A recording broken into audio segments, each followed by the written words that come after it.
Hello and welcome to the AI Engineering Podcast, your guide to the fast-moving world of building scalable and maintainable AI systems.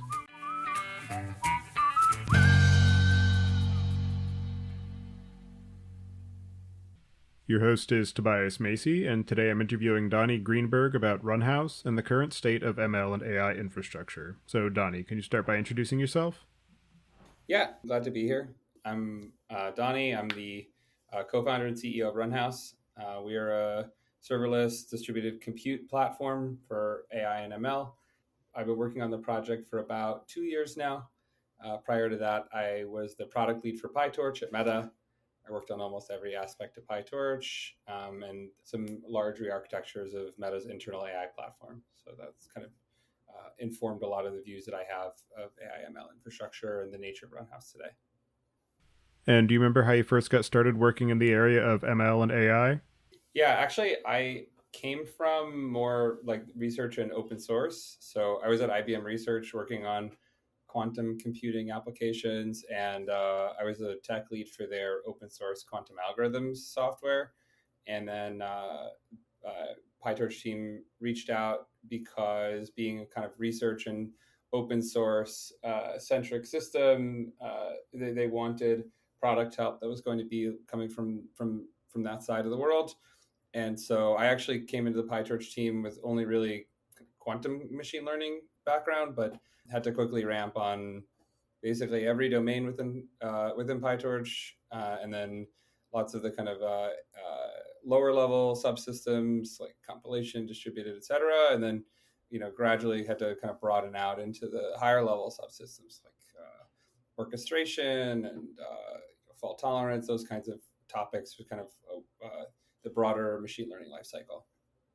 And from your perspective of working in the space, working at Meta, where you've got exposure to very large scale and complex AI and ML workflows, what do you see as the core elements of infrastructure for these ML and AI capabilities and applications, and maybe some of the ways that that's changed over the past few years?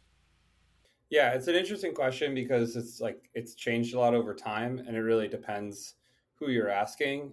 I worked with many internal Meta teams, and Meta has very custom kind of homegrown infrastructure, but then also worked with the large vendors of AI infrastructure, and then many teams in enterprise that were building up their own stack. And it's sort of there are multiple waves that are actually moving in sequence or moving in parallel with each other. So I think it's actually really important at this particular moment in time to kind of distill exactly what AI machine learning infrastructure is, especially as it's distinct from just like traditional infrastructure. I think there's a very easy answer, which is just like ML and AI teams do some specific things. So let's just like emulate those activities and wrap them in like an API that you can call that does the thing for you.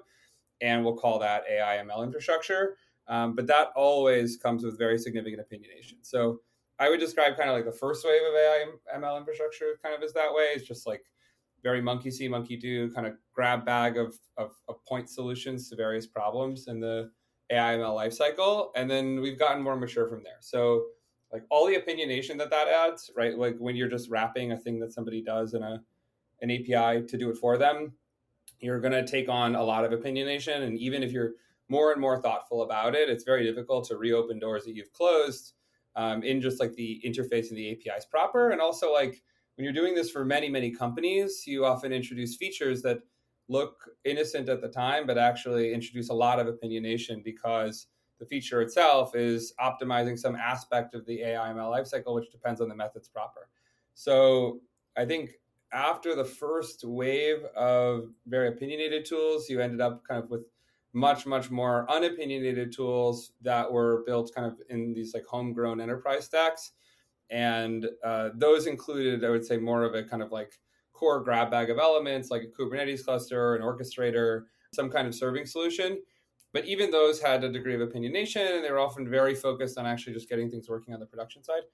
So as far as the like core elements, I think today where we've gotten to just continuing to try to strip away that opinionation is that the really, really distinct aspect of AI ML that we know for sure is that there's large scale data and computation that can't be done on a laptop and therefore doesn't have a local development path. And so if you like remove everything else, remove all of the like AI method specifics, all the specific choices of distributed frameworks and things like that, that's a really key piece that hasn't been solved, or that hasn't been solved in the core infrastructure that you need to introduce with AI ML infrastructure.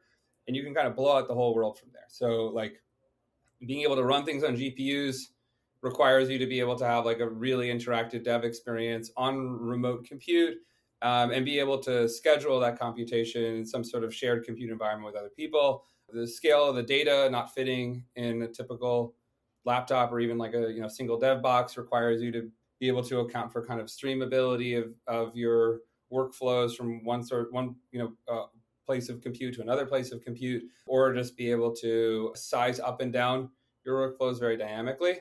But just that lack of local execution demands basically a sort of platform as a runtime. So I think that's where most of the world has gone, or most of the like bleeding edge of AI ML has gone, is this like platform as a runtime concept. And then one other thing that I would point to is distinct about AI ML, but has sort of glimmers from the data. There are glimmers of this in the data world, is just like super, super wide workflows because they incorporate both online and offline elements. So, most of the web world looks very online, right? Like live serving systems, very continuous curves as far as the traffic and the scaling. A lot of the data world is like very offline. There are, jobs that are being run nightly or have like, multiple dependencies, but many of which can kind of wait, but have to complete eventually.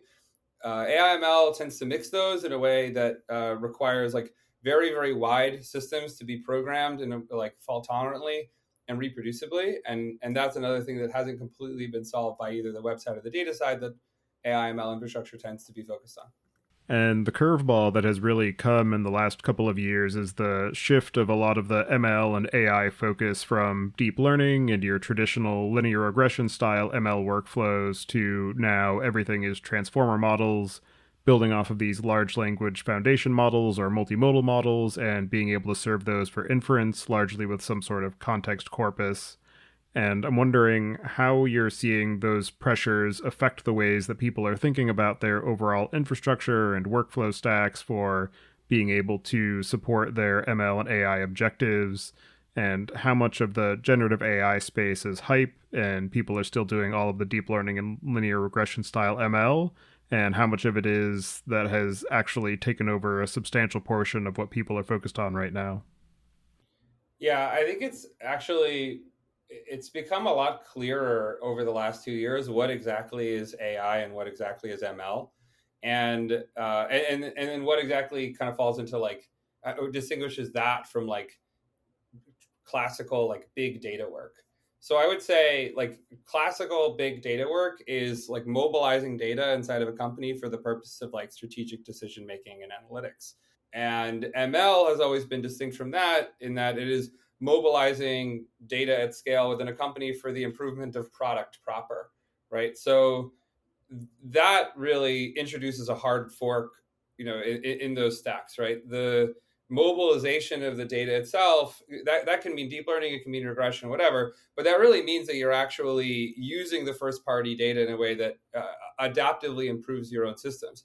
Now I think we have a lot more clarity actually about what is distinct, what distinguishes ML from AI, because AI mostly seems to be taking the form of machine learned or intelligent methods that have a kind of globally shared distribution about them, meaning like the model itself actually represents a concept that is transferable from one person to the next, like language or identifying cats and images, etc. Whereas like ML, especially as we see it inside of large companies, is very much proprietary distributions, right? It's like mobilizing my transaction data to build a fraud detection system, mobilizing my user interaction data to build a ranking over my own product or a recommendation or a search system over my own space of entities. And that's actually a really important distinction to make, because the infrastructure that you need tends to look very different for each of those two things, just as the infrastructures look very different between BI and ML. So on the AI side, you might just be able to use large off-the-shelf hosted model because language is language and the shared distribution is common between you and the person who trained the model. In the end, the behavior of the model still depends on the data that it was trained on. And so the importance of post-training, thoughtful post-training by these hosted model providers will actually end up dictating its applicability to you as a consumer, whether the behavior of the distribution they're modeling is actually going to be useful. If they've built it for chat, is going to be useful for you for like unstructured data abstraction over some very specifically formatted PDFs. But ultimately, like you want to bin pack these jobs as aggressively as possible. Maybe you're hosting your own models that can kind of be like widely shared within the company or something like that. On the ML side, we're still seeing a tremendous amount of customization of things that you want to do, because ultimately these are systems problems with dozens or hundreds of engineers banging on the same system, just incrementally improving it. And it's much more of a sort of scientific activity, and one that needs to just be like kind of optimized over time. And so the range of activities that people are doing there is actually going in the opposite direction. On the AI side, they tend to be converging. Even the large models that you see off the shelf tend to be actually converging in behavior, especially over the last 6 months. On the ML side, it's, if anything, significantly more divergent. It's like there's still a tremendous amount of enterprise business that depends on traditional ML models and nothing more, like regression, gradient boosted decision trees, et cetera. And then there's just extreme pressure to walk up the chain to more and more sophisticated models, either using deep learning, transformer architectures, larger and larger models, larger and larger training techniques, right? And then that pressure manifests as a sort of like distribution of where people end up in terms of how much sophistication they can introduce. So maybe you have a business that depends on gradient boosted decision trees today, and you just desperately want to get that onto like GPU hardware. And then maybe you want to actually, once you're on GPU hardware, you just desperately wanted to get it to deep learning to have more sophistication and just yield better performance. And then once you got it onto single GPU deep learning, you want to get it onto multi-card or distributed, or to, let's say, like a large scale architecture, like a distributed transformer training or something like that. So that pressure has actually just scattered people across the range of sophistication. I think there's one area that's been quite interesting, that's where they've overlapped, and ML and AI have arguably always overlapped here, which is where you're combining shared distributions and shared models, like a transformer, like an embedding, with mobilizing first-party data to build ML systems. For example, instead of doing lots of really elaborate, complex featurization in order to train, let's say, like a fraud detection model, maybe you take your text that arrives in your tabular data and you just shove it into a massive embedding, do a hosted model provider or your own hosted open source model, and get that embedding, and then use that to train your machine learning model. And like that's really the sort of hello world example of that, but it gets arbitrarily complex from there. But that's arguably kind of more of the same. That's always been the job of machine learning practitioners, to take all the new model architectures and whatever they can to try to improve their machine learning systems. But that's kind of like the wrinkle between the two, where lots of teams that have been doing ML have started to walk up the AI stack and incorporate more. Another interesting aspect of the ML infrastructure space is that I think maybe around 2019, 2020, there was a large investment in the overall idea of MLOps and building largely a separate stack of infrastructure and suite of tools for that machine learning practitioner, distinct from the work that was being done in data engineering. And I think part of that was exploring the space of what are the tools that ML engineers need? How does this work? How do we build this as a service and as infrastructure?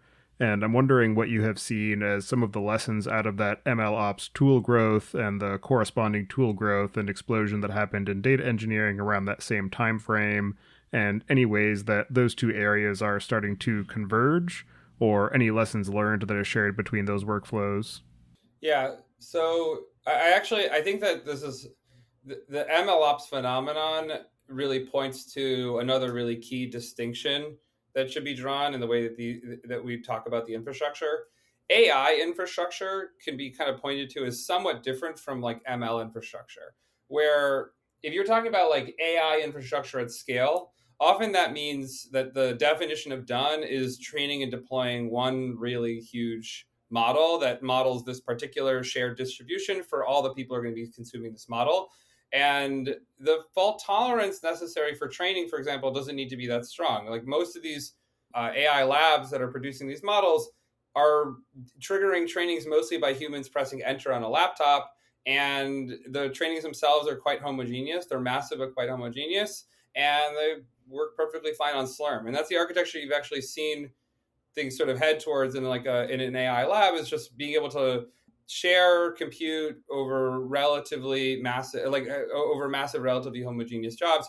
Whereas ML infrastructure has always had very, very different requirements from that. You're talking about models that work best when they're trained often, when they can incorporate or remodel the distribution as often as possible. So sometimes they're trained as often as every hour, every 10 minutes, we've seen. And that tends to require a much richer fault tolerance, much richer support for like complex fault tolerance, much richer automation, observability, telemetry, et cetera. And it's just a totally different scale dimension, right? So instead of just running one massive training every 3 months, you're running thousands or hundreds of thousands or millions of trainings, and they all look slightly different. They're super heterogeneous. So I think that's a really important distinction to make. And MLOps is almost entirely about solving the latter problem and not the AI lab problem. And I would actually just treat the AI lab problem as kind of completely separate for the purpose of this discussion. The MLOps phenomenon, I think, actually created kind of a lot of scorched earth, mainly because there was so much mixing of these companies together, the requirements of these companies together that were in different stages of the distribution. So from like 2018 to 2020, a lot of like the large enterprises were really in the experimentation stage of deep learning. They were just starting to realize real value in pockets of the organization, and therefore mainly wanted infrastructure that kind of was monkey see, monkey do. It was going to like dependably give them a solution for a very specific problem they had, and not really give them so much control and customization over the infrastructure or the methods themselves. But heading into like 2020 to 2022, you tended to see many of those companies actually outgrow that opinionation, have maybe deep learning now producing real business impact in multiple different organizations. And so there was a push for consolidation, and the different methods that were used in those different stacks now just directly conflicted with the opinionation inside of a platform in a box type solution like SageMaker or Vertex AI or something like that. So, when you mix those two audiences together and you just group them under a term like MLOps, you're not going to have a good time. They're like very different requirements. And ultimately, even, the bleeding edge kind of practitioners in the space also have slightly different requirements than the ones who are just building their homegrown stack for the first time and they just like want to get it working. They don't need extreme flexibility to be able to mix workflows between massive data processing systems and then massive distributed training or fine tuning or evaluation or inference systems like super heterogeneously. So I think on the data side, actually, there tended to be pretty extreme standardization of these workflows in a way that everybody benefited. Like the very overused term like modern data stack, I think is a reflection of the fact that people converged pretty quickly to the standard activities that people wanted to do. On the ML side, we just completely didn't have that. And I think one of the biggest differences that you see now between the two sides is that there's this massive emphasis on the data side about like standardization, doing everything in platform, these kind of walled garden data estate or lakehouse kind of architectures. And the benefits you get from them are huge. You've got, amazing lineage, you get amazing auth benefits, right? You just like spin up an environment as a data practitioner, and all the data that you might need or have access to is just kind of authenticated and at your fingertips. On the ML side, we just totally don't have that. Like arguably on the ML side, we're completely still in this almost like Hadoop era where anything that you want to do that isn't essentially single node that you can't like SSH into a VM to do is just completely in like this Wild West. And then that's if you're already somewhat familiar with the workflow and like able to unblock yourself. If you're in a different part of the organization where you're just starting to adopt ML and you're looking at other people who have already adopted it, then you're completely lost, right? Like there's absolutely no standardization, there's no in-platform kind of support, and you don't have any of this sort of democratization that's happened on the data side where like many people inside of an organization can be tapping into these tools and have the data at their fingertips and even just like dabbling in that kind of data work. So I think that the place where that is the most glaring is inside of those data estates. So like inside of Snowflake or inside of Databricks, obviously there's many solutions for like data centralization. You tend to see ML teams actually doing a bunch of their data work in platform. Like maybe they do their exploratory data analysis in notebooks. Maybe they do a bunch of processing using like SQL or Spark or whatever they do use for their like big processing. And then they get up to the training stage and they have their sort of batches and they just like crash out of the platform. to use whatever they use for training. And in some cases, we see people move like bouncing back and forth between these kinds of platforms. And it's just like glaringly bad, right? It's like the fact that like you have this like beautiful auth and telemetry and like unification about the admin of administration of the compute and all that kind of stuff. And then just like right when you get up to training, you like crash out. And training is such a fundamentally data activity. Like it just sort of that I think is the most glaring place where you can see this like misalignment or how far behind we are on the ML side from where they are on the data side. And on that point of trying to unify the experience for ML and data teams, I know that there are projects like Metaflow that came out of Netflix and MLflow from the Databricks folks. And then there are these massively parallel compute frameworks like Ray and Dask that aim to alleviate some of that pain. And I'm wondering if you could talk to some of the ways that you think about the problems that they're trying to solve and some of the ways that maybe those conflict with the requirements and the needs of those ML teams that have those very heterogeneous workflows and wide distribution of needs. Yeah, so I think the industry has gradually marched in the direction of less opinionation, but I would call it a sort of greedy march so far, where people are kind of throwing their hands up and just declaring like our platform doesn't accommodate the bleeding edge of deep learning, we need to rebuild. And this happens at the digital native kind of like AI first companies. It happens like every 2 to 3 years that they need to like re-architect their platform to accommodate a wider set of methods or to kind of nuke some of the assumptions about AI ML that they made in the beginnings of their platform. And so like many of the systems that you mentioned are somewhere along that march of like eliminating opinionation. So you mentioned like Ray and Dask. Like I think that those are good examples of like saying, okay, our distributed frameworks need to be significantly less opinionated and maybe just like Python generic.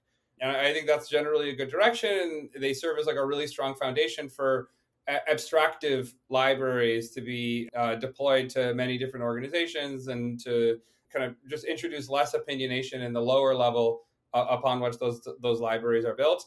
I would still say that we're not completely there. Like I still think that almost every choice that a machine learning team has available to them for how they want to architect their kind of compute foundation has a lot of opinionation relatively, especially like relative to the data side. So to us, like some really amazing experiences that you have on the data side are like Databricks Spark, where just like in code you declare like, hey, I need this size cluster, I need this size, I need this much compute, and then you take like the work that you have to do that you're going to basically like parallelize, and you just throw it at that cluster and you point at whichever data you're going to process, and it like does it. And the unopinionation that you have there that's worth noting is like you can do that from anywhere. You can do it from a local IDE. You can do it from inside of a notebook outside of the Databricks ecosystem. You can do it from in a notebook in the Databricks ecosystem. You can do it from Argo or an orchestrator in production. You could do it from pod deployed in Kubernetes, right? It's really unopinionated about the place where you actually do the work. By comparison, deep learning systems do not have that type of unopinionation. So if you're using Ray or Dask, or you're using Dask isn't exactly a deep learning system, but like it's quite popular. If you're using those, or if you're using even systems like SageMaker training or Vertex training, they're very opinionated about how you execute the code. And if they are somewhat remote first, then they're still basically just making you submit a CLI command. So ultimately, the code is running kind of in the place where they consider it to be safe to land your code to execute. So in the case of Ray, for example, you really want to be actually like triggering the execution from on a Ray head node. So what that often means in terms of the workflows is like SSHing into a Ray cluster, or connecting like a hosted notebook to the Ray cluster, or submitting a CLI command so it only executes from on the Ray cluster.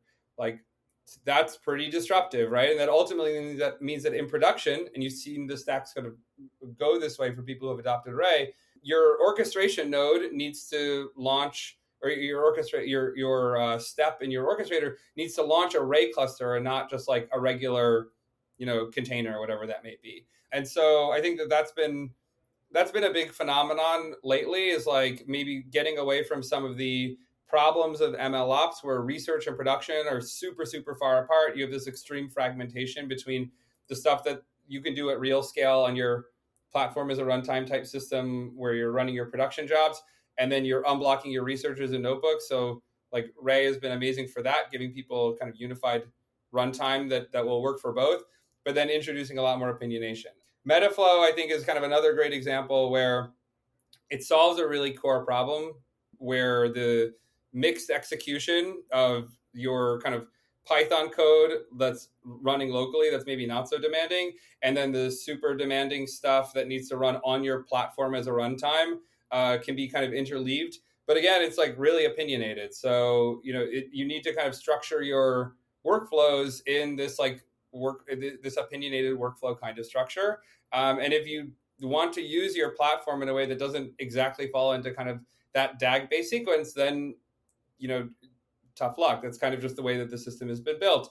So I think moving away from that is something that we see as like a secular trend. And then I think that there are also like very serious fault tolerance implications to that opinionation. So if you are executing all of your code as, let's say, Ray or Dask jobs within a cluster structure, or you're executing all of your code within, let's say, a DAG structure given to you by an orchestrator, by definition, you don't have full control and creativity over the way that you handle faults. So in the case of running your code inside of a cluster structure like Ray or Dask, if something fails on the cluster, like a node goes down or a process fails or something like that, failures tend to be cascading. It's like a very coupled structure. And you can't handle that from inside of the cluster itself, right? Like if something fails in the cluster, like it's practically gone, right? You like run out of memory and some on a head node or something like that, it's gone. Or in the case of like an orchestrator, if something goes wrong in the sequence of orchestration, that orchestrator has not built the operator or the support for you to explicitly handle, then you're kind of done for. You don't have the ability to kind of just like fully creatively within the context of a normal programming language, be able to catch an arbitrary exception, be able to handle lots and lots of kinds of edge cases, be able to have some sort of failure on the cluster and then basically say, oh, I recognize that. I want to just like nuke the cluster and do something different. And so like we still see those as very significant gaps on the ML side, right? It's like super arbitrary kind of fault tolerance, super heterogeneous workflows in the way that you actually utilize the clusters. And now, bringing us to what you're building at Runhouse, can you give a bit of an overview about how you're addressing these challenges of ML infrastructure, how you think about the workflow that is ideal for these teams that have such disparate needs, and some of the core problems that you're trying to address with the Runhouse toolchain? Yeah, so the first thing that we took aim at with Runhouse was actually just the opinionation itself. So we asked a question like, we're working at Meta. I had seen this re-architecture of the infrastructure happen several times. Like I was very intimately involved in the re-architecture of our recommendations modeling stack to accommodate new AI assumptions, or let's say the assumptions that we had made before breaking and having to completely re-architect. So the first question was basically, how can we make it so that if somebody wants to use PyTorch distributed or Ray or Horovod or whatever, like whatever they choose to use, whatever methods, whatever arbitrary kind of combination of sequences in their program that they want to do, how can we just remove all opinionation and do it in a way that doesn't introduce a new layer? Like rather we should be removing layers. So rather than sort of introducing a unified, next thing that everybody should migrate to, how can we make it so that however they work today, they can basically kind of tap in and use arbitrary compute in whichever way they're most comfortable. And so that's kind of the core tenet of the system. It's an effortless computing platform for distributed AI machine learning from the perspective that wherever you run Python, and it's just totally arbitrary Python is where you can actually interface with your compute through Runhouse. Wherever you run Python, local IDE, local notebook, or in production in an Airflow node or in a pod deployed in Kubernetes or whatever, it doesn't matter. Be able to interface with your like powerful platform compute, in a platform as a runtime manner, not having to like deploy to execute, but rather to actually just be able to traverse the powerful compute and utilize it within your program. Can we do that in a way that the compute itself is completely a blank slate and just whatever system you want to use on it, you can use on it? So the way that we see it is sort of like Snowflake for ML, where Snowflake had this like really powerful kind of step function difference for an individual data engineer, where maybe the work that they have to do is captured as like a SQL query of some kind. And previously, maybe they needed a team to manage a Hadoop cluster or something like that to be able to actually get this query running. And with Snowflake, it's very effortless. You just take your SQL query and just throw it at your cluster and it just runs it. For us in ML, the analogy is just like arbitrary Python and arbitrary distributed Python at that. Just being able to take that, throw it at your compute platform, and it'll just run it. And so we've architected Runhouse to basically do the same thing. So wherever you run Python, you can dispatch these kinds of distributed Python workloads at the system, and it will schedule and execute them on your own compute using your own data, obviously. And if you want to use Ray or you want to use Dask or you want to use PyTorch, you want to use TensorFlow, it doesn't really matter the distributed framework. It will automatically distribute and execute your code. And it's extremely unopinionated in the sense that you don't have to migrate your own Python code to it. It doesn't give you a DSL that's like somewhat limited in what you can do. It's actually like aggressively DSL free. You just take whatever Python you have, you throw it at the platform, and it distributes and executes it. So you don't need to basically decide, okay, all of my code is now going to be Ray code, right? We've adopted Ray as a unified platform, or all of my code is going to be like, all my ML stuff runs on SageMaker. So we have to just accommodate the way that SageMaker tells us to structure our training jobs. It's just completely arbitrary. You can't outgrow it. It's not possible. I've even run like Andre Karpathy's like Llama CPP with the system, deploying and recompiling with each execution.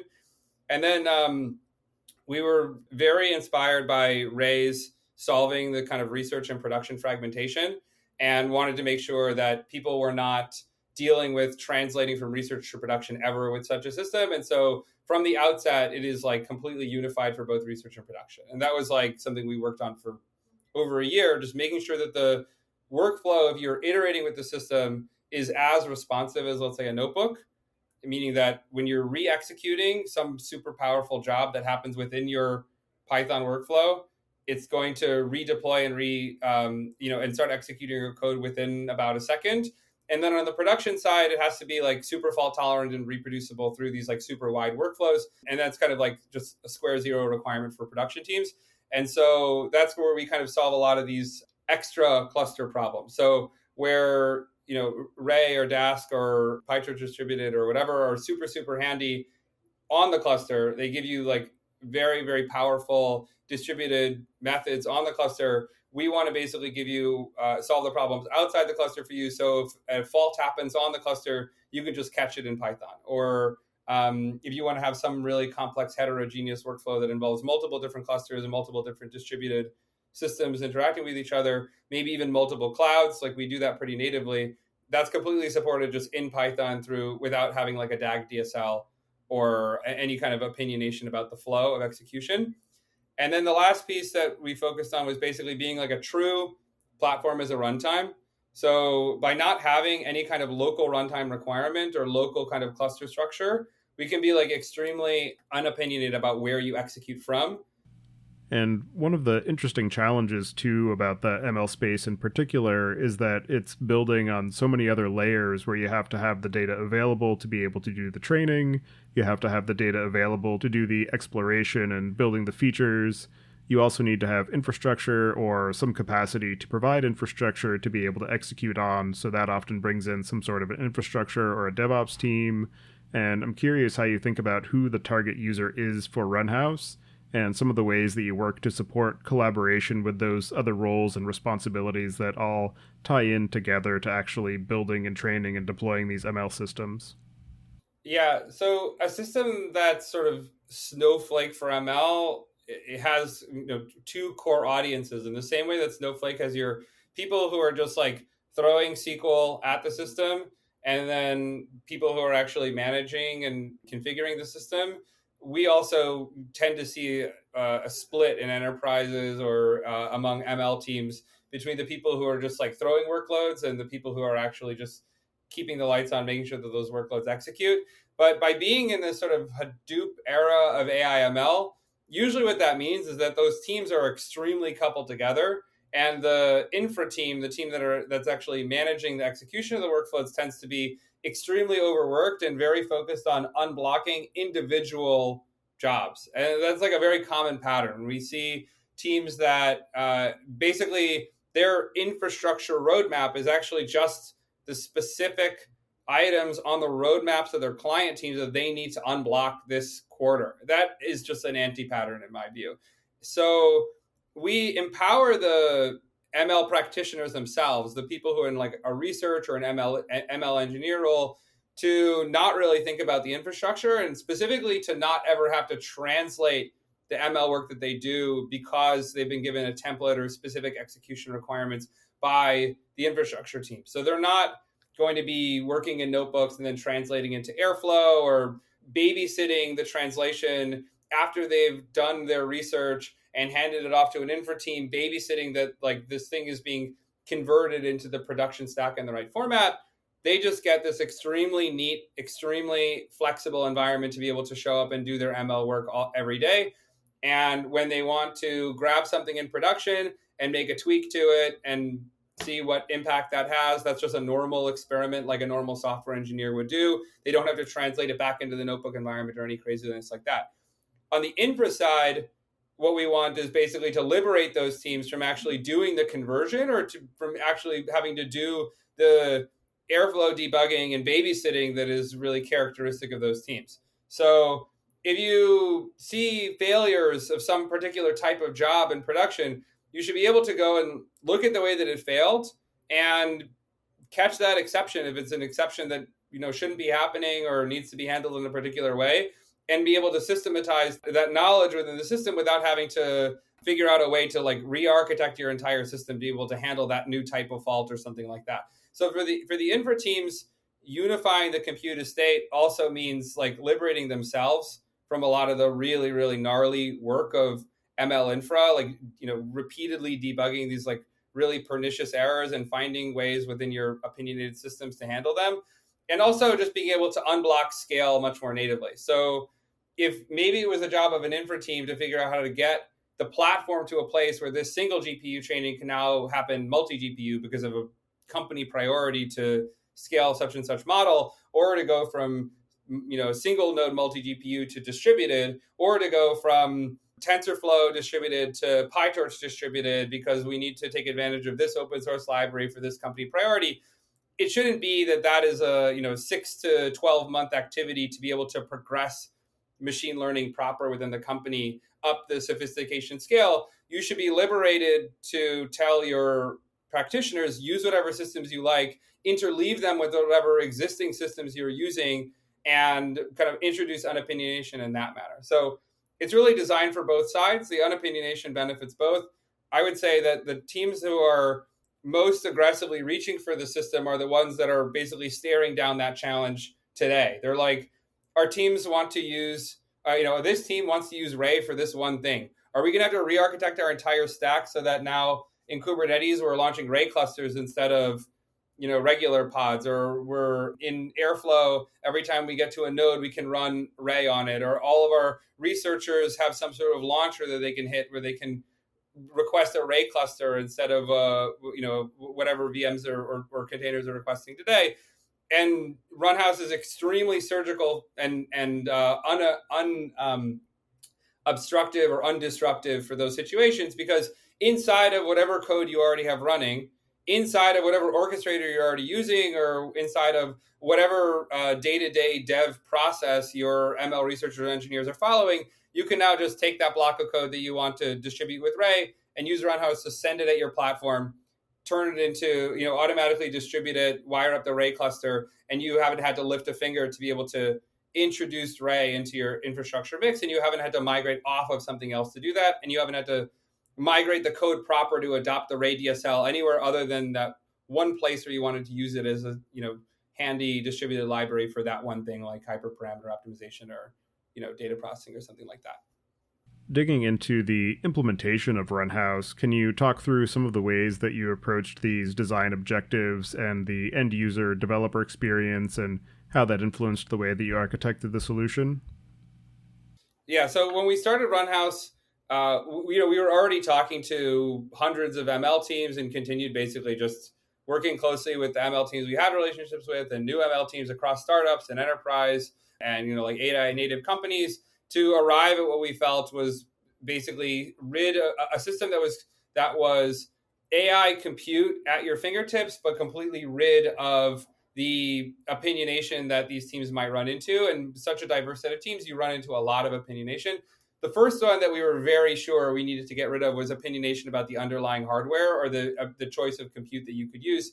So we didn't want to have to like change the system to be able to handle different kinds of acceleration, like different kinds of GPUs as new GPUs are coming out, or even different types of CPUs or different types of operating systems, or the even like opinionation about the specific resources that you allocate within a cluster, like being able to be hyper efficient about the fact that this particular job needs just this amount of disk and just one GPU or something like that. We didn't want any of those restrictions. And the best way to do that was just to allow people access to whatever compute they are already accustomed to having access to, which meant their existing Kubernetes clusters, their existing cloud accounts, and that also solves this like major problem of not having to deal with or not having to introduce entirely new security and configuration and management and all that kind of stuff. Whatever you already have in place, if we can basically run on that compute, then we're not introducing a new ML silo or actually destroying a silo and just bringing all of your existing compute into one estate, as it were. So that was a hard decision we made at the outset. Was we're not going to repackage the compute. We're going to use people's existing compute and data as aggressively as possible. And then what it means to actually provide a platform as a runtime or a compute foundation in front of that means to basically give all the ML researchers and engineers a place where they can actually request the compute live in code, similar to requesting a Databricks Spark cluster inside your code. You're making a request to Databricks' own control plane, and then they're launching the compute however they're configured by your admins to actually launch it. And we do something similar, just without the opinionation that it has to be a Spark cluster. It's just an arbitrary cluster. So the actual architecture of Runhouse is you have a client of some kind, and that runs in Python with no local runtime whatsoever. So arbitrary Python can run it, and it can dispatch arbitrary Python workloads. And then you have the control plane itself, which we have like a hosted control plane that we run inside of our own cloud account, or you can deploy the control plane inside of your own cloud. But in either case, it's basically just an API front end that's getting a request for a cluster and then giving you back the cluster to your local client to then be able to natively work with. And then that control plane is basically allocating the compute from wherever you've configured it to have access to compute. So it can have Kubernetes clusters that it can pull pods out of. It can have cloud accounts that it's able to allocate VMs out of. And then you can control where and how the work to be done and the cluster to do it on are kind of matched in terms of the actual prioritization and permissions and queuing and those kinds of things. And from the infrastructure side, I know that teams will sometimes have requirements of, we want to limit this type of spend, or we can only use these types of instances, or, maybe there's some complex scheduling that needs to happen as far as access to GPUs, which are perennially limited in terms of their availability. And I'm curious how you think about some of those requirements of being able to manage those constraints from the policy side that exists within the company while still preventing any sort of bottleneck on the ML teams. Yeah, so the configuration itself, actually, it doesn't need to be this like extremely complex scheduler and prioritization like kind of Slurm 2.0 or something like that, because ultimately if you request compute as a user and you're requesting it not in the form of a job to be submitted to a system, but rather compute to be given back to you, it actually really inverts the structure of what can be, what actually you can expect to happen and what edge cases need to be accommodated. So if you're, an Argo pipeline or a researcher that's requesting N number of GPUs with this amount of disk right now, the three things that can happen if that compute isn't available are: one, you can get an error immediately that says compute's not available, deal with it. Two, you can get basically queued and then just use normal Python async to be able to handle that behavior, do other things in the meantime, or just wait. Or three, we can launch fresh compute. And because it's the user's decision to essentially do what they will about that information, you can limit the things that need to happen on the scheduling side much more aggressively because you can, it's now kind of the user's own decision if they want to wait indefinitely or fail and raise a loud error or something like that. Whereas if we were like an orchestrator, for example, then we would have to have all kinds of support for handling every possible thing that can go wrong and notifying you for each of them, and then like making sure that we're not too noisy if you're actually not supposed to have compute here and you're supposed to be waiting and all that kind of stuff. So that's one piece of this is that the configuration itself can be relatively narrow. You need to be able to queue if you want to. You need to be able to tell a user they don't have quota to launch a particular type of compute. You need to give the user the control to be able to request compute in terms of like logical units. Like I need, one A100, or I need 500 gig of disk, or physical units. Like I need a G5X large or whatever. That level of control is important. But other than that, you don't need a ton more. And the fact that that Runhouse is really designed to be a unified interface compute also is, we've intentionally designed it so you can and should use it from within a system that is good at this type of stuff. So you should be using Runhouse if you love Prefect or Airflow or whatever, because it gives you really good retry logic and fault tolerance, or because you love you love the caching, or you love the way that it notifies you about jobs, it represents dependencies between jobs. Keep on using them, right? And then just use Runhouse inside of that orchestration to actually access your compute on the fly. And that also makes it so that we don't have to completely rebuild the world of orchestration to handle all these different types of faults and different types of scheduling. It significantly simplifies our contract from the user's perspective. You use Runhouse to take some really heavy or some machine learning activity, or Python activity for that matter, that you couldn't do in the local environment, either because the data is too big or because the compute is too big, and then make that thing run, request the compute that you need to be able to run just that one thing, and handle the case where the compute isn't available, and then that's it. That is your entire workflow, and you can do that in extremely fractal-esque ways from within your workflow. So you can mix many clouds within the same workflow, or do multiple things with the same cluster for multiple stages of workflow in order to save costs and things like that. And given that all of that infrastructure management is in the control of the person who is building with Runhouse, I imagine that any aspect of data locality to the compute that you're deploying is something that is in the control of that person as well, where Runhouse is agnostic to any of that evaluation of saying, oh, I want to run this job, it needs this data, let me make sure I'm running in the right AWS region, etc. That's just that the user understands what their operating environment looks like, so they will decide, oh, I need this data, so I'm going to launch this type of cluster. Yeah, so we've heard that the requests to provide more automation there from a few companies. I think that our attitude about this is that the first step is just to give the user the control. Like today, you don't really have the control. I can't tell you how many companies we've spoken to where they have like multiple Kubernetes clusters in different clouds or in different regions. And the job of the ML engineer or researcher is to actually like go into some UI in the morning and look at where the compute is available. And if the compute isn't available inside of the region where their data residency requires that their data has to live, then like it's a ticket to the infrastructure team. So just the fact that you have relatively low level control within your job, that you want to run this stage of your workflow on, inside of GCP, and then this stage of your workflow inside of AWS, and you're not doing this through essentially like replicating the user interface to the compute and replicating the entire control plane in each of the places where you have the compute. So it's very much a user activity to make these like really coarse decisions at the outset, is a major problem solved for a lot of people.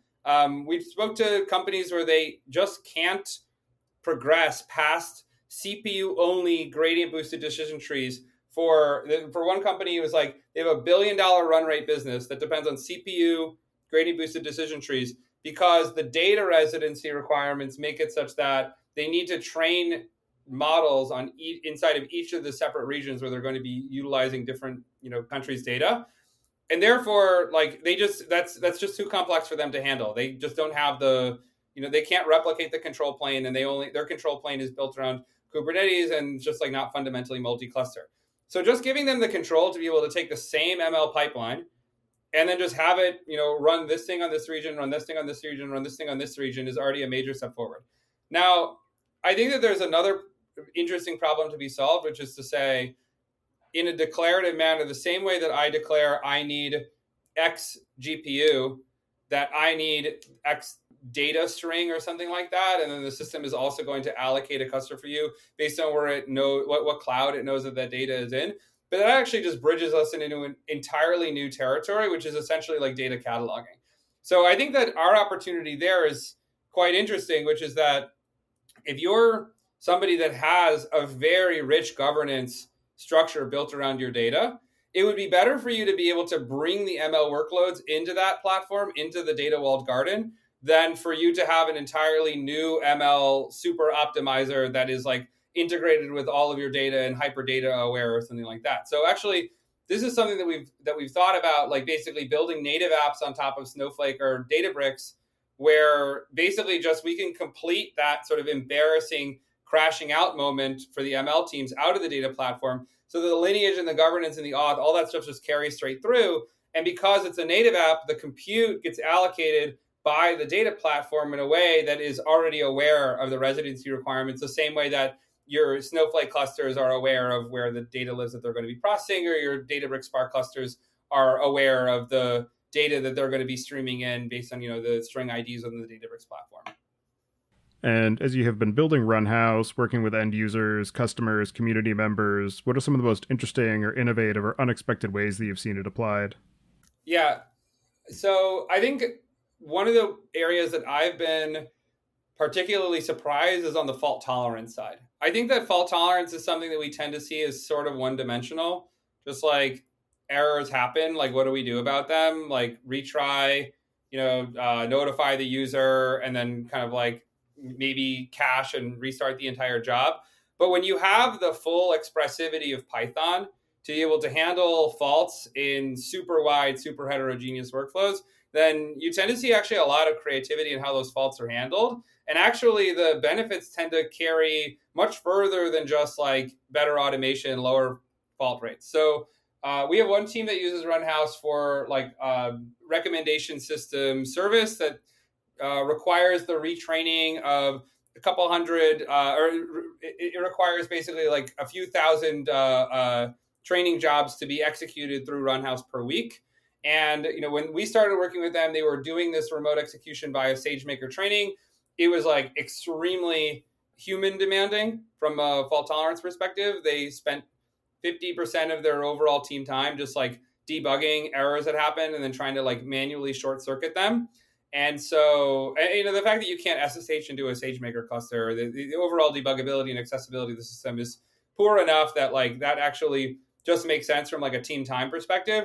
But also just from the perspective that all SageMaker training will allow you to do is sort of a Slurm-like execution where you submit a CLI command, and if that CLI command fails, what are you going to do about it, right? You're going to parse the logs to see that it was an out-of-memory error or something like that. You just can't do that, right? There's a hard line between the remote thing that's running and the local thing that's running. So because Runhouse doesn't have that hard line, right? It's just you send off your Python to the remote compute, and you get back a callable that's identical to your original function or your class that you sent off to be that you dispatched to the remote compute. Now you don't have this. You have like very, very rich control over what you actually do with that from a fault handling perspective. So what we saw that team do actually was that they launch all of their trainings on like relatively small compute up front. And then maybe they know that like 10 to 20% of those are going to And before, those were just like purely wasted team time. They couldn't onboard new customers because they were just like investigating and short circuiting these constantly. With the Runhouse, they just catch the as like a regular Python exception, and then just like destroy the cluster and then bring up a new bigger cluster to rerun the job for that 10 to 20%.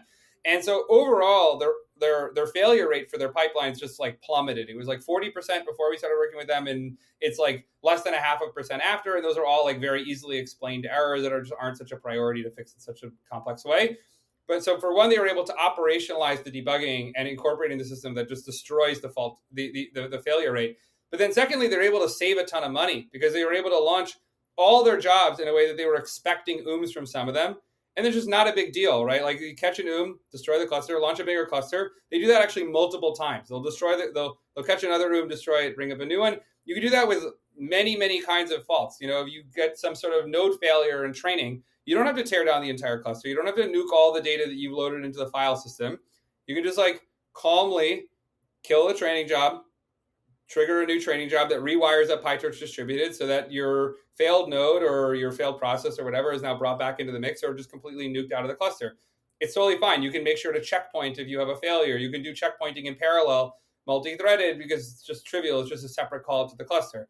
So that type of like really sophisticated interaction with the cluster from a fault or from a resource utilization perspective, I was expecting that to be like a super user thing that nobody would really do. And people just do it instantly because it's just Python. Right? It doesn't really require much more brain power to know how to catch the exception. Yeah, that's definitely very cool. And in your experience of building this system, investing your time and energy on Runhouse, what are some of the most interesting or unexpected or challenging lessons that you've learned in the process? So I think that one of the hardest things is operating relative to the kind of grain of hype cycle. You can't really, even if you know that you have a sort of technically excellent, correct solution, and you've talked to hundreds of companies, you know exactly how it's going to fit. You made everything like extremely low lift. Ultimately, if it's 2022, and the thing that many people are asking themselves is not how do I fix the ML development and fault tolerance and efficiency and compute utilization story. It's like, how do I incorporate LLMs into my workflows, or how do I like deploy a chat app? You actually, meeting people where they are is like, especially in like large enterprise, is super important. And I think that patience, that people are eventually going to get to the section of the curve where they are hitting these problems that that they're kind of barreling towards, is really important. Like if you just try to kind of go out screaming and raise this sort of like doomsday story that everybody is like building these super unscalable stacks and they're going to end up hitting all of these issues that you saw inside of like Meta or Airbnb or Netflix or whatever, like that alarmism doesn't really get you anywhere. But finding the people who are like the early movers and are really thoughtful and aware of how their systems are going to scale operationally is like probably the most important thing. And gradually what we've seen is that those problems, you have to kind of trust that those problems are going to eventually show their faces.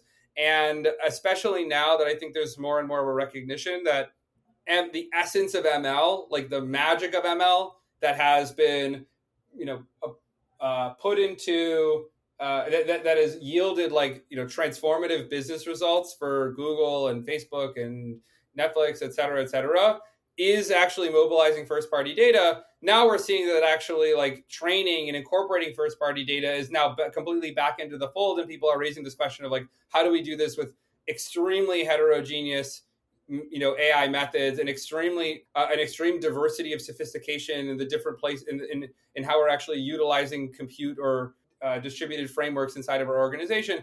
Now those are kind of coming back into the fold.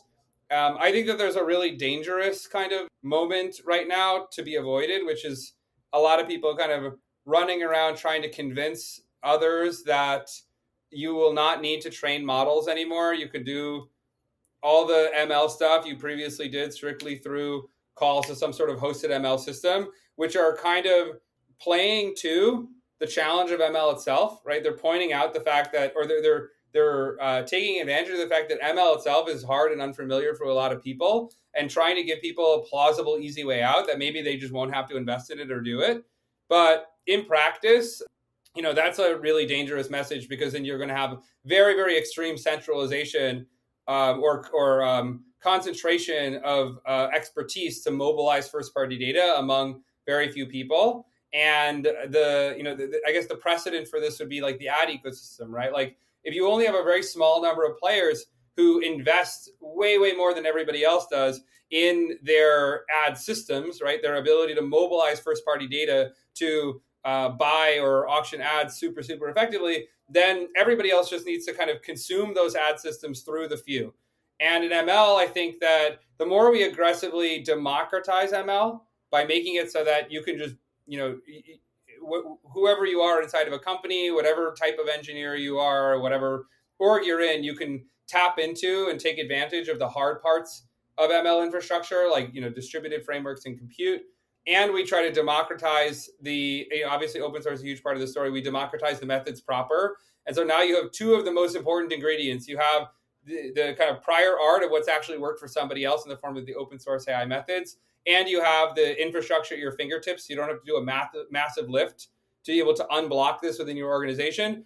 The only remaining piece is the first party data, right? And that actually, I think, is a really important message for us to be, bringing out to these enterprises in a way that doesn't kind of scream this sort of like doomsday scenario at them that like their that their ML stack is about to get nuked, or like that the GPUs are going to become significantly cheaper, and you need to accommodate greater diversity in the GPU stack or something like that. Just like bring them those basic ingredients to do ML magic, and they'll want to do it, and then we'll avoid this sort of scenario where only very, very few people actually have the expertise to mobilize their own first-party data. And for people who are building ML systems, they're doing ML training, they want to improve their overall workflow, what are the cases where Runhouse is the wrong choice? So one of them is just the AI lab use case, right? If you're training a low cardinality of models, right? Let's say you're training a model specifically to put it on Hugging Face and gain some brand recognition. You don't need Runhouse to do that, right? You can set up the infrastructure manually. You don't need so much automation. You can SSH into it if you just spin it up as VMs or whatever.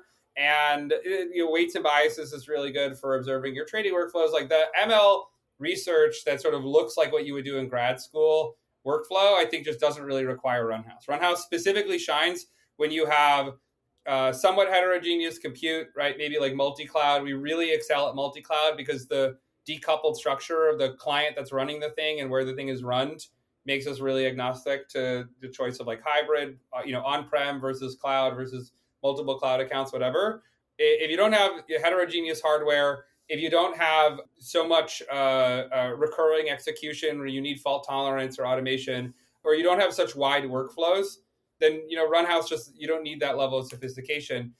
I think that the case where actually you might be doing some really homogeneous activities, but where Runhouse still excels is the collaboration use case. Because I think that the ML infrastructure, or maybe even just like infrastructure broadly, has not been built for a sort of multiplayer user journey in the way that we've basically focused on this from the beginning. And even if you have like one cluster or a Kubernetes cluster that you're launching a few containerized things out of, the collaboration benefit of just being able to like share a cluster that you're working on with a peer, send them over your notebook or your script, and have them just be able to pick it up and run it as just like normal code utilizing your cluster is pretty magic. That's one where I think we do deliver a benefit, but you're not really doing mobilization of first party data in a way that's kind of complicated or painful. You just don't have that much infrastructure overhead in your stack. Runhouse is not exactly solving that problem. And as you continue to build and iterate on Runhouse, what are some of the things that you have planned for the near to medium term, or any particular aspects of your roadmap that you're particularly excited about? Yeah, so I think that the data estate finally being unified with ML activities is something that I'm really excited about. I think that it just shouldn't be the case that the ML people are looking enviously at the data side, where they could just ship off a SQL query or load up a Spark cluster and know that everything is authenticated and all the lineage is tracked and everything like that. So being able to like integrate really, really cleanly into that and make it so that the activities you do on your clusters via Runhouse feels like it's within this like unified platform experience is something I'm excited about. How exactly that actually flows, I think, is still kind of like product and user journey question. And then just greater and greater control on the part of the admins, I think, is something that we will continue to invest in for a long time. Just richer pre-configuration of your clusters. We support arbitrary Docker containers and lots of kind of configuration activities in code today. So you can set up the cluster however you want to. And if you see someone else setting up a cluster, you can exactly copy and paste their code to pip install the same packages or whatever. But I think that the pre-configuration of compute, so that it's really, really seamless how the compute gets delivered to the ML engineers and researchers, and they get this like kind of magic I don't think about it at all. I just ship off my thing and it will run in this on my compute platform. Those are things that we're excited about. The last thing I would say that we'll just continue to invest in is like making sure that we can support arbitrary ML, like continue to support arbitrary ML methods going forward. So I think we have like very good coverage today. We've made it so that your choice of distributed framework or your choice of GPU vendor or cloud provider is not really a factor. But the methods constantly move, and even if let's say people are eventually like move away from Python or start doing ML and Rust or JavaScript or something like that. Like those are decisions that we thought about. We don't have a good reason to do them today, but like just continuing to make the system more and more future proof is something that we're excited about. And as you keep an eye on the overall space of ML infrastructure, ML workflows, the role that generative AI and AI more broadly is playing, what are some of the future trends that either you're seeing come to fruition or predictions or desires that you have for kind of that future world of ML and AI and developer experience across them? Yeah. So I think that some of the best ML teams that I've encountered are ones that have a real systems focus about the ML. They're not thinking of each ML project as kind of a thing to be unblocked, where like they do some work inside of a notebook and that produces a model, and then they put the model, into some sort of serving system, and then like problem solved, or they turn that notebook into an Airflow pipeline, and then they just like schedule a daily problem solved. They're actually thinking about the system as something that needs to be refined and iterated over time, because the nature of ML is that it's very much an experimental line of work. You change, you do 10 experiments, you tweak your system in a way, in some minor way 10 times, and 9 of those times nothing happens or something bad happens, and one of those times it's actually delivering transformative results that you couldn't get any other way, like top line kind of business impact results. Then those are the teams that we see actually with this like hyper focus on the research to production time, a hyper focus on the ability to like experiment same day on production data or production scale compute, not give like toy compute inside of a notebook environment or something like that, or toy data inside of some isolated environment.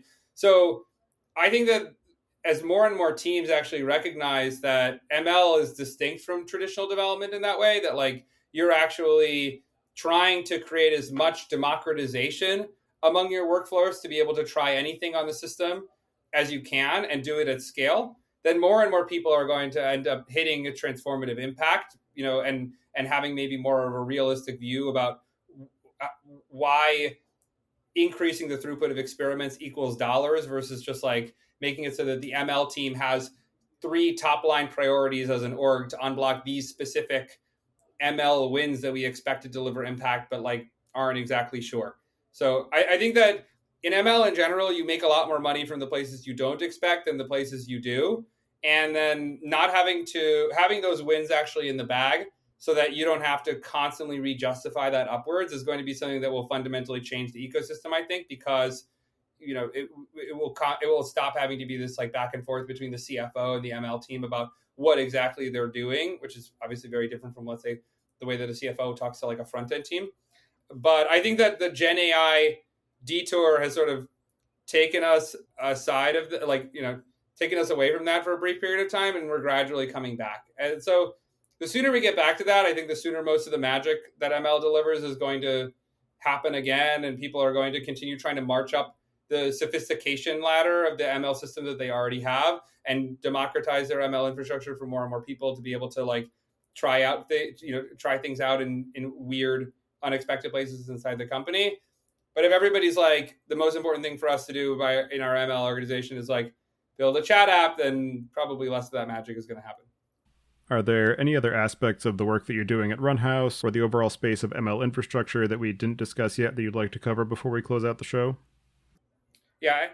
So one area that I think is actually not really so discussed in the discussion of like architecting ML infrastructure is how the ML infrastructure organization relates to existing DevOps, like platform engineering organizations or data infrastructure organizations. And that I think is an area that we've largely shied away from One, because the MLOps wave really tried to convince everyone that ML was special and it required special systems that you should buy from me. That was sort of the general vibe. And also, the organizations themselves are very heterogeneous, right? Like, it wasn't that there was a particular structure that you could point to in enterprise and say, this is how your team should be organized, and you should have your platform people that maintain your main platform, and your ML platform people, and your data platform people. Like, it was just completely all over the place. And I think the Gen AI and continued reorgs in AI data organizations is actually just kind of worse than that. But I think that this is why we focus really heavily on being precise about what is different about ML development from, let's say, like web development or from data engineering, because the more precise you can be, the more you can utilize your existing expertise within your DevOps teams, your platform engineering teams, and not fork the stack and essentially gatekeep it from the rest of the organization, where it's like we're using ML specific tooling that only the ML engineers understand, or the ML researchers understand, and only the platform team really has the expertise to manage, or even like just from a compute efficiency perspective, like we have to keep that compute totally separate from our main compute that we utilize. So I think this is actually a really, hopefully, a positive trend that we're seeing, that platform engineering teams and traditional DevOps teams are getting more and more involved, and ML teams are asking the question more aggressively, can we not utilize ML tooling, right? Like an ML ops stack, and just utilize like very, very well understood tooling, or tooling that's really well understood within our organization, like Kubernetes and Argo and Knative, or whatever, the much more industry standard platform tooling, and then say, how does this need to be tweaked so our ML people can be productive with it, and not be able to accommodate the fact that there's no local development, and these systems were built under the assumption that you could develop locally and then containerize and deploy. So that's not available, right? If you need to be able to run on the platform, can we just tweak to be able to accommodate that difference? So I think that like defragmentation or kind of layering of platform engineering organizations is like a trend that we're seeing like glimmers of, and looking forward to expanding, so that we have less like scorched earth from people very dramatically adopting some big ML ops system that's promising to solve ML in a perfect and final way by giving them exactly the workflow that they should be following from ML. People kind of go back to just like standard code testing, deployment, CI/CD best practices that they already understand in their organizations. All right. Well, for anybody who wants to get in touch with you and follow along with the work that you and the rest of the Runhouse team are doing, I'll have you add your preferred contact information to the show notes.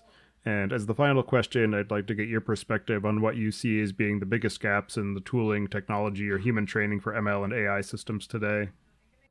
I think that everybody saw the democratization of AI at the same moment via the hosted API workflow, right? Like being able to call into a massive LLM just via an API endpoint was kind of magic, in the same way that like utilizing, automating text messages through Twilio is kind of magic, compared to like however you set up kind of to like phone based interactions with users before.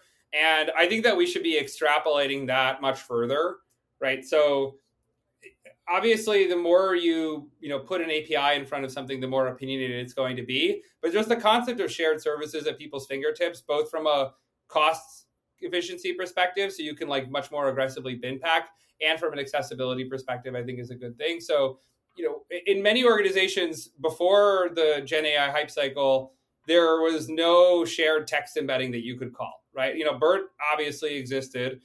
The concept of taking embeddings over text was extremely common, but like in a typical organization, you couldn't take like a text embedding or an image embedding through a ResNet or whatever that might be. And then, following the Gen AI hype cycle, now those things are much more standard. And I think we should be going a lot more further with that, not being prescriptive about what our engineers should be having access to from like a scaled AI perspective, but more like by us, for us type stuff. So if we have 10 pipelines and 10 researchers who are running like basically the exact same batch evaluation, because that's like our standard evaluation gauntlet, like we should servicify that and put it at their fingertips and bin pack it on, bin pack it onto one cluster, rather than just having all of them allocating separate compute for that job, and having to solve it from scratch, and having like a million different copies of this particular way of doing something. I think more aggressive sharing of subsystems within ML will be a good thing. And I think moving away from like the definition of done for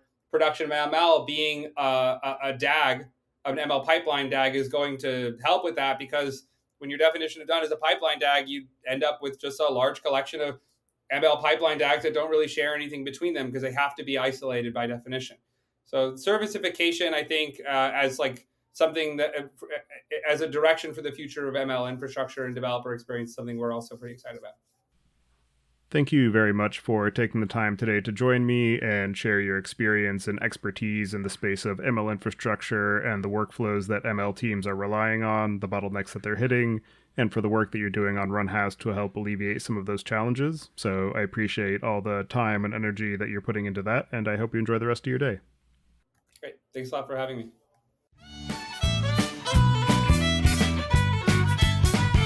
Thank you for listening, and don't forget to check out our other shows, the Data Engineering Podcast, which covers the latest in modern data management, and Podcasts.init, which covers the Python language, its community, and the innovative ways it is being used. You can visit the site at themachinelearningpodcast.com to subscribe to the show, sign up for the mailing list, and read the show notes.